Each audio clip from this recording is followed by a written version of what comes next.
কে মানে কোরআনের কথা? এখানে আছে যে ব্যক্তি সুদ খায়, কি খায়? আরো আসতে বলেন।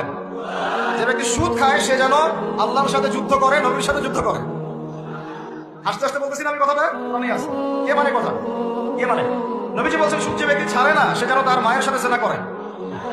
এগুলো এখন কে কাকে বাস করবেন এগুলো? কে শুনবে কথা? সুদী এনজিওর সয়লা দেশ করে, তারপরে এমন কোনো গ্রাম নাই, এমন কোনো শহর নাই, এমন কোনো ব্যাংকিং সিস্টেম নাই যেখানে সুদ নাই। নবীজি বলছেন আমি সুদের সাথে সম্পৃক্ত 4 শ্রেণীর মানুষকে অভিশাপ দিয়ে গেলাম। আমাকে বুঝান তো, নবীর অভিশাপ নিয়ে কেউ জান্নাতে যাবে? হ্যাঁ, নবী কাউকে সাল্লাল্লাহু আলাইহি ওয়াসাল্লাম যদি কাউকে অভিশাপ দেয় ও জান্নাতে যেতে পারবে? এত সহজ।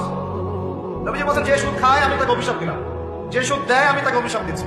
যে সুদ খায়ও না দেয়ও না কিন্তু সাক্ষী থাকে, কি থাকে, আমি তাকে অভিশাপ দিচ্ছি। আর যে ব্যক্তি সাক্ষীও থাকে না কিন্তু লিখে রাখে, আমি তাকেও।